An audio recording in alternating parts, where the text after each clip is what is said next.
simplifica el tiempo. Con Albany Lozada y Unay Amenábar. Bueno, son las 3:24 de la tarde. El Medio Oriente ha sido por décadas un sitio muy complicado, muy conflictivo. Es una región marcada por conflictos armados, tensiones políticas, crisis humanitaria, y mucha de ella más acompañado de un componente religioso y étnico muy característico de esa región que hace que la solución al conflicto pues sea realmente complejo. Las guerras prolongadas no solo han cobrado miles de vidas, sino que también ha generado profundas consecuencias sociales y económicas. La migración forzada, producto de la inseguridad y la devastación, por ejemplo, ha desplazado a millones de personas dentro y fuera de sus fronteras, afectando tanto a los países de origen como a los de acogida. También la inestabilidad ha tenido un impacto directo en las economías locales y regionales, provocando colapsos financieros, desempleo y una dependencia creciente de ayuda internacional. Precisamente para hablar acerca de este tema, de la guerra tal como la estamos viendo ahora y las consecuencias que trae en lo social, en lo económico, en lo político, en lo geopolítico. Tenemos con nosotros vía Zoom al doctor Alfredo Ordóñez. Él es internacionalista, profesor e investigador en el área de Relaciones Económicas Internacionales y actualmente director del Centro de Extensión Profesional de FACES de la Universidad Central de Venezuela. Profesor Ordóñez, gracias por acompañarnos. Bienvenido a Agenda Éxitos. Le saluda Unay Amenábar. ¿Cómo está? Muchísimas gracias. Feliz tarde para todos. Igualmente, igualmente. Bueno, vemos además, cuando hacíamos la preparación de este programa, nos conocíamos del ataque de los Estados Unidos a Irán, su respuesta ahora de Irán a unas instalaciones militares en Doha. Esto va agarrando, parecía como una bola de nieve, que agarrando cuerpo, agarrando forma cada vez más fuerte y más indeseable. Pero una de las soluciones que se daba en estos días era, bueno, yo le recomiendo a todos los pobladores de determinada ciudad que se vayan. Ajá, ¿que se vayan a dónde? Y son millones de personas a lo mejor que se tienen que desplazar. Esos países cercanos a donde podría irse esa población, ¿está preparada también para recibir, para acoger a lo mejor a 100, 200,000, 300,000, 1 millón de personas que se desplacen para huir de la muerte por unos ataques, por mucho que lo avisen? Vamos a empezar por allí, por la consecuencia migratoria y social que implica este tipo de situaciones. Claro, ante todo, primero que, bueno, tenemos que entender que todo conflicto inicia por entender la localización, ¿no? Ujú. De aspectos de dónde está ubicado. Tenemos un conflicto que siempre se ha mantenido permanente, que es el conflicto Israel-Palestina. Ahora la incursión de Irán en un conflicto que ha ido sumando actores. Por supuesto, Israel tenía una estructura, digamos, de seguridad máxima, uno de los ejércitos más modernos del mundo, donde la población pues no tenía ningún efecto migratorio, más bien todo lo contrario, había mucha migración del mundo regresando a Sí, Israel y ahora nos encontramos, bueno, de un debilitamiento como todo conflicto. En ningún conflicto nadie gana, en todos los sí. conflictos todos pierden y de alguna manera se suma ahora esa ola de migración que se está generando de Israel al Europa occidental, porque vamos a enfocar que migran de esta manera. Estamos viendo que de los grupos palestinos siempre han migrado hacia los países más árabes por su misma condición musulmana, Sí. ¿ok? Que es liberado. Y ahora el territorio iraní, que es uno de los territorios más grandes digamos, de la estructura de conflicto, empieza a migrar hacia Asia, ¿ok? Ok. Porque esos son los canales de migración que nos vamos a empezar a encontrar. Adicionalmente, no solamente genera una inmigración, tiene un efecto de descontrol, de desgobernabilidad entre estos zonas, sino empieza a haber un proceso también de ausencia de desarrollo, empieza a haber un concepto de hambre, necesita la ayuda humanitaria, que ahora es el gran debate, porque entre el gran debate y una ayuda humanitaria empieza la moral internacional. Claro. ¿Por qué? Porque la voz de todos los actores políticos ha sido por la paz, por la resolución del conflicto vía diplomática, pero encontramos actores como en Rusia, Vladimir Putin solicitando el cese al fuego, nos encontramos con un primer ministro de la India, cese al fuego, y recientemente han sido países que han entrado en un conflicto armado. Entonces es muy compleja la situación y utilizando el término de complejidad de análisis es que poco se sabe, porque la complejidad es eso. No sabemos cómo van funcionando las variables, pero sí estamos entendiendo que cada actor empieza a actuar en base a su interés nacional, Claro. por su necesidad de seguridad, pero que también está viendo afectada una población. Población, como bien lo has dicho, empieza a mirar para dónde. Bueno, Israel, lo que es todo el este israelí tiene que ir a Europa Occidental, si está preparado o no. Recuérdense que Europa todavía tiene una crisis de la que es la migración de África, Ujú. que sube. Tenemos países como Italia, Grecia,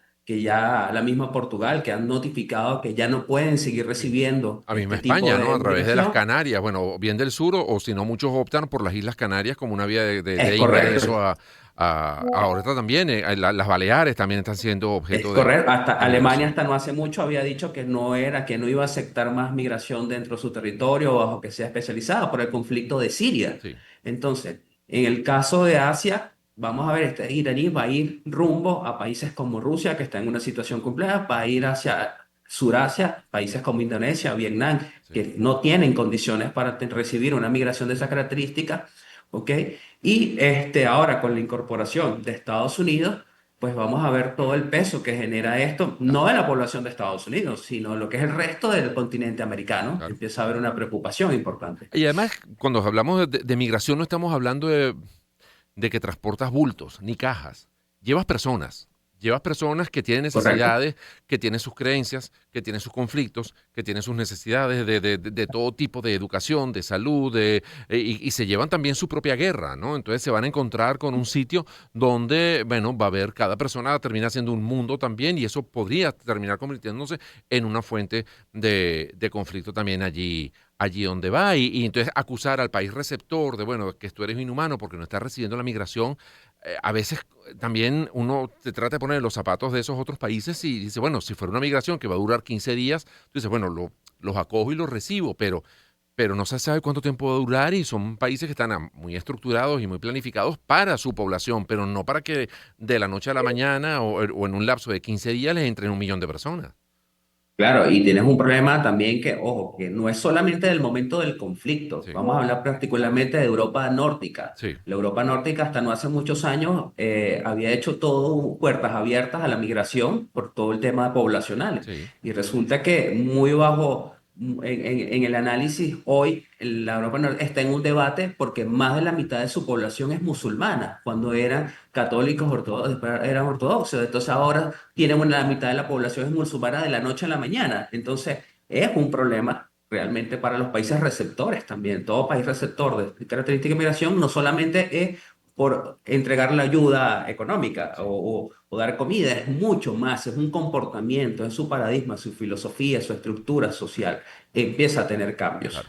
No, y que muchas oportunidades también, a ver, desde los organismos internacionales se dice, bueno, porque se está atacando a los civiles, pero cuando se está en guerra, y eso pasa desde que el hombre es hombre, yo te voy a golpear donde más te duela, no donde tú decidas que te golpee. No, y si donde más te golpeo es en tu población civil, o es en tus escuelas, o es en tus hospitales, bueno, voy a atacar ahí, porque es parte de la guerra. Ese es el horror de la guerra, que además no sabemos. O sea, yo lo que necesito es hacerte daño para poder lograr mi objetivo. Y es parte de la filosofía misma de la guerra. Y es muy lamentable, pero es así, ¿no? Y entonces pretender que hay guerras que las puedes medir, o bueno, yo te ataco, pero luego tu respuesta tiene que ser en la proporción en la que tú me atacaste con todo, yo te voy a responder con todo. O sea, eso es el horror de la guerra, y por eso cuando uno ve que hay quien plantea invasiones o tomas armadas o incursiones militares para resolver un problema político,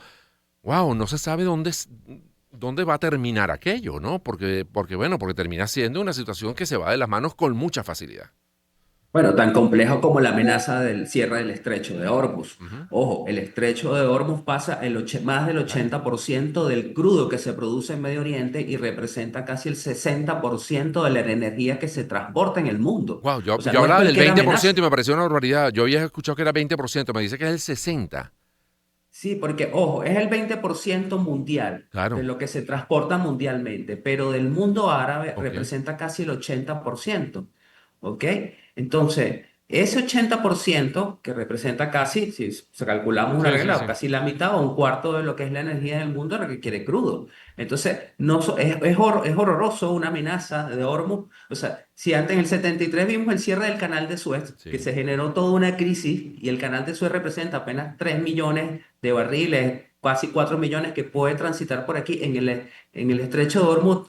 transita aproximadamente 17, Sí. 18 millones de barriles Y había diarios. Ahí preocupación es, cuando comenzó la guerra entre Rusia, la invasión de Rusia a Ucrania por el tema del gas, pero esto es bastante más grave por los volúmenes que representa el cierre del estrecho de Hormuz. Pero profesor, tenemos que hacer una pausa, nos corresponde hacer una pausa hasta ahora. Al regreso vamos a meternos en lo que son las consecuencias económicas de todo este conflicto y también desde luego lo que significa una crisis diplomática. Pareciera que al final la realidad se termina comiendo a la diplomacia y la diplomacia no es lo suficientemente ágil ni lo suficientemente, digamos, activa como para evitar el conflicto por una parte o frenarlo por el otro. Parece que la diplomacia siempre llega tarde a todas estas situaciones. Pero bueno, de todo esto y mucho más seguimos conversando con usted al regreso de la pausa. Estamos hablando con el doctor Alfredo Ordóñez López, internacionalista y profesor de la Universidad Central de Venezuela. Ya venimos con más de Agenda Éxitos.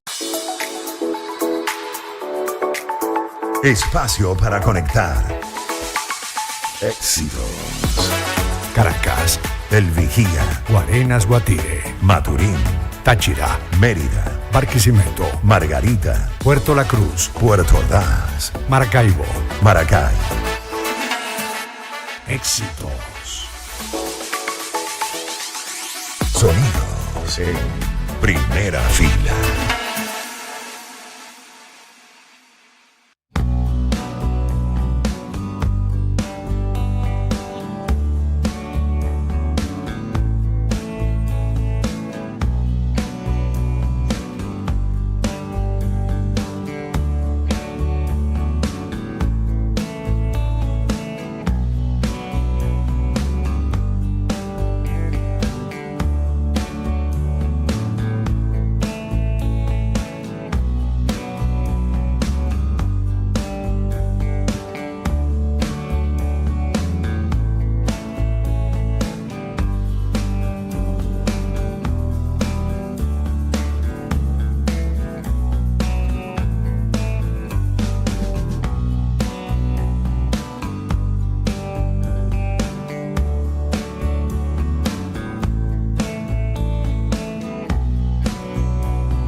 Espacio para conectar. Éxitos. Caracas, El Vigía, Guarenas, Guatire, Maturín, Táchira, Mérida, Barquisimeto, Margarita, Puerto La Cruz, Puerto Ordaz, Maracaibo. Maracay. Éxitos. Sonidos en primera fila.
Espacio para conectar.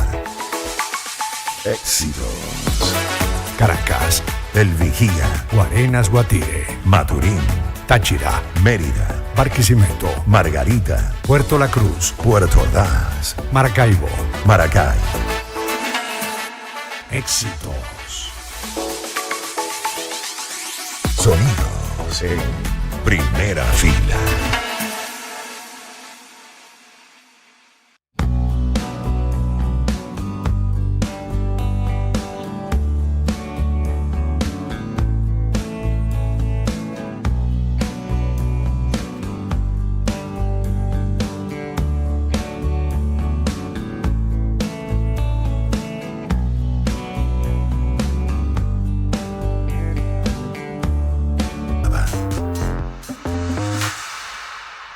Son las 3:46 minutos de la tarde. Seguimos conversando hoy en Agenda Éxitos acerca de las consecuencias que está trayendo esta guerra en el Medio Oriente, que además va teniendo como capítulos nuevos cada hora, está como en pleno proceso de expansión de esta guerra, incorporando cada vez más actores, unos a favor, otros en contra, pero bueno, en definitiva se va como involucrando cada vez más naciones a toda esta situación. Y estamos conversando con el doctor Alfredo Ordóñez López. Él es internacionalista, profesor e investigador en el área de Relaciones Económicas Internacionales y actualmente director del Centro de Extensión Profesional CEP de FACES de la Universidad Central de Venezuela. Habíamos quedado, profesor Ordóñez, revisar lo que era el aspecto económico de toda esta situación. Ya esbozábamos que, bueno, tal vez una de las amenazas más grandes que existen actualmente es esta resolución del Congreso iraní de cerrar el estrecho de Hormuz, por donde transita, calculamos como el 20% del petróleo mundial, pero algo así como el 60% del petróleo que podría estar surtiendo a Europa. Eso en definitiva, ¿qué impacto puede tener? ¿Qué tan grandes pueden ser las reservas de esos otros países si pudieran aguantar a lo mejor varios días sin que algunos buques? ¿Qué pasa con los buques que están ya en alta mar a punto de ingresar al estrecho? ¿Surge o tienen algún peligro de que sean, pues no sé, tomados o bombardeados, etcétera, para poder, digamos, hacerle daño al enemigo? Bueno, como bien lo planteamos al final, cuando hablamos de conflicto armado, ya un conflicto bélico, la naturaleza en la que nos encontramos, ponemos entre paréntesis lo que entendemos como moral internacional, que no es la misma moral del individuo, porque la moral internacional está en base a los intereses del Estado y si el Estado tiene que usar la fuerza para prevalecer sus intereses, pues es usado en cualquier actor internacional. Sí. Ante esa situación hay un efecto automático de tensión, de miedo que lo llamaríamos desde el punto de vista económico, que va a haber un factor ahí que se llama factor miedo, que es el riesgo, y ante la sensación de riesgo de un conflicto, pues nos vamos a encontrar con que aumento en los precios de todos los productos, más allá ahorita todavía del cierre de cruz, sino va a haber un aumento porque todo lo que es el proceso de comercio internacional se va a ver afectado, se va a ver mermado porque va a haber una disminución del tránsito comercial. Eso es el primer fenómeno que nos encontramos. Desde el punto de vista financiero va a haber una sensibilidad en los índices bursátiles. Ahora en Estados Unidos, el momento en que ingresa a Estados Unidos, pues vamos a ver una respuesta posiblemente de los inversionistas en el sistema bursátil y en todas las bolsas del mundo, porque es lo que se espera desde ese momento. Ahora, ya una amenaza al cierre del canal de Hormuz es bastante grave. Lo veníamos hablando, es el 20% del crudo mundial. Y uno diría, bueno, pero 20% no es mucho. No, es muchísimo porque ese 20 es casi el 80% de todo lo que se genera en el Golfo Pérsico. ¿Ok? Y entonces todo lo que sale por ahí está involucrado Arabia Saudita, está involucrado Omán. Entonces hay una serie de países que se están viendo afectados directamente, no solamente por la venta, sino por el que recibe ese crudo. No, y tienes un Adicionalmente, el problema otro, adicional, que esos pozos no pueden parar de producir. Entonces tienes que totalmente. tener Es un decir, nivel y de no, almacenamiento para todo lo que sigues sacando de ese pozo donde lo pones mientras no lo puedas vender y no lo puedas transportar a otro sitio, ¿no? totalmente. Y no puedes dejar los buques petroleros dando ¿Eh? vuelta dentro del Golfo. O sea, tienen que salir de allí inmediatamente. Eso va a generar un efecto indudablemente geopolítico importante, porque el Golfo Pérsico y el Golfo de Omán se pueden haber obstaculizado de una amenaza. Pero más allá, me preguntaban en un momento, pero hay salida, o sea, porque al final esto va para el Océano Índico. Sí. Entonces, bueno, está el estrecho de Mandeb, que es un estrecho mucho más pequeño, pero es un estrecho que está controlado por Yemen y el tal grupo islámico Yemen, que es justamente contrario a un actor como es Israel, y que si Irán tranca la vía por Hormuz, pareciera que la lógica es que va a trancar la vía del Mar Rojo. Entonces es mucho más complicado porque el Mar Rojo también tiene un canal de comercialización muy importante.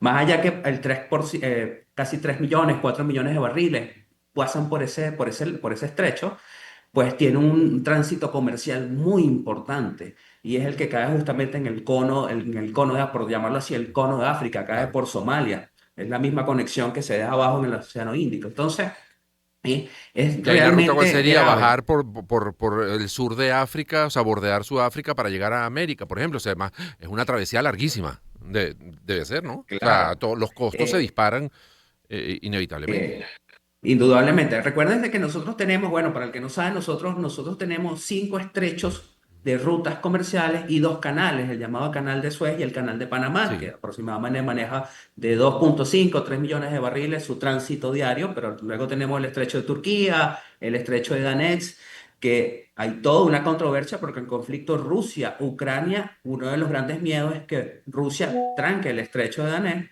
Tenemos el Mandeb, el de Malaca, que Ujú. va desde Asia, y el Hormuz. Entonces, es una situación tensa. Lo más seguro que vamos a ver muchos manejos geopolíticos de parte de los actores de Europa Occidental en pro de que, ahora vamos al punto, a la diplomacia. Ujú. La diplomacia es fundamental. La diplomacia va a ser el arte, por eso se habla que ¿qué es la diplomacia? Es un arte, porque es el arte de conciliar los intereses en un momento de conflicto.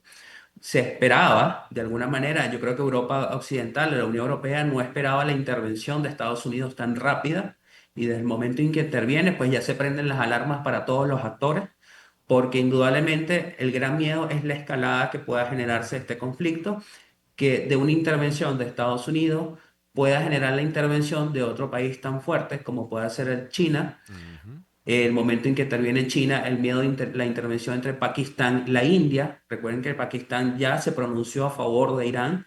La India no ha hecho ese pronunciamiento, se ha mantenido bajo, pero sigue siendo un país latente en conflicto. Recientemente participó en un momento de conflicto. Corea del Norte se prende la lámpara de Corea del Sur y Japón. Ya han hecho movimientos militares Entonces, esa tensión al final a quien se ve perjudicado es la población civil, Ok. porque la población militar va a hacer su trabajo como militar, es América resguardar la Latina y seguridad de sus particularmente países. Venezuela, ¿cómo queda? Sobre todo en nuestra posición de productores de petróleo. Hace poco escuchábamos a la vicepresidenta y ministra de Petróleo, Delcy Rodríguez, diciendo, bueno, que las sanciones no estaban afectando, que Venezuela iba a seguir produciendo lo mismo que venía produciendo en los últimos meses. Pero ante este nuevo cuadro, este nuevo escenario, ¿cómo queda Venezuela y cómo queda la región en su conjunto?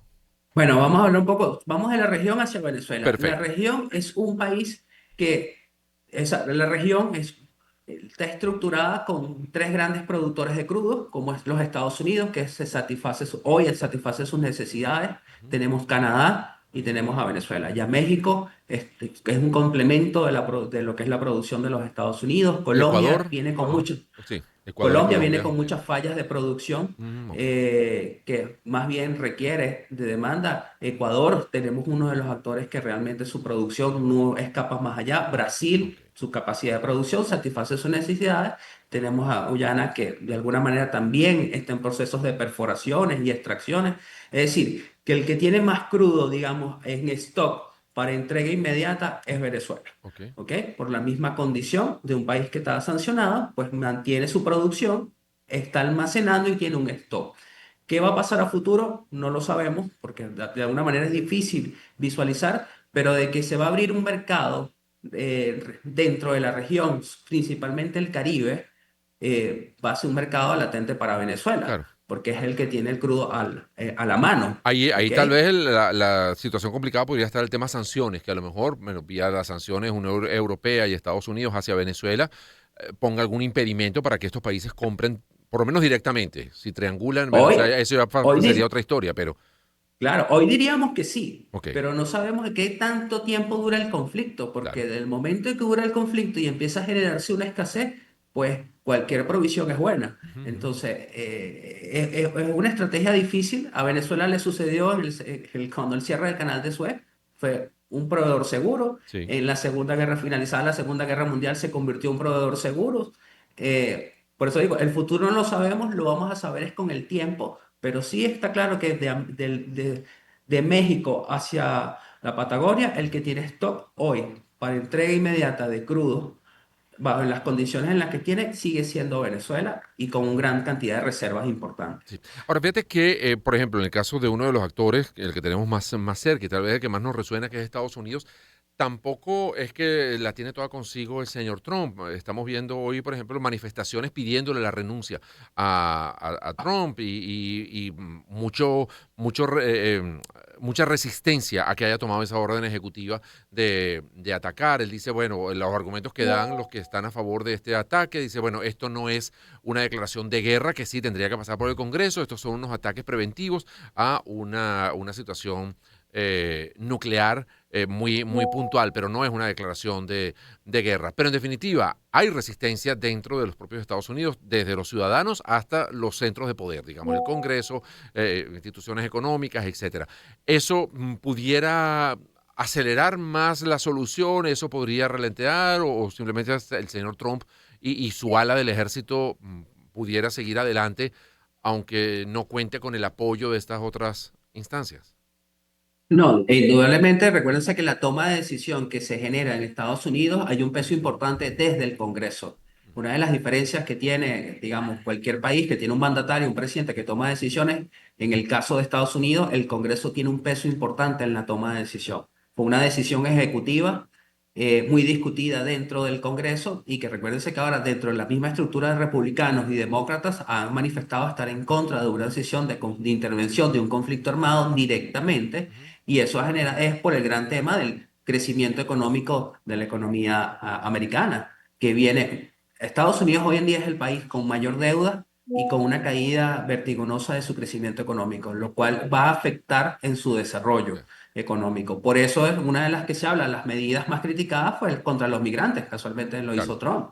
Es Y decir, este ataque de Irán a Doha, por ejemplo, del día de hoy, donde ya sí estás atacando unas instalaciones militares, casi que podríamos decir, estás atacando territorio estadounidense, aunque sea lejos de las fronteras, pudiera no, cohesionar a no, esa opinión pública.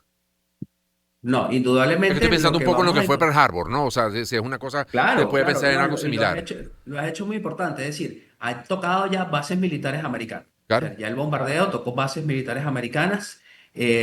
Recordemos que no es, del momento en que se manejan buques y manejan maquinaria de guerra para zonas de conflicto es porque vas a participar. Es decir, Claro. Estados Unidos ya había señalado que iba a participar.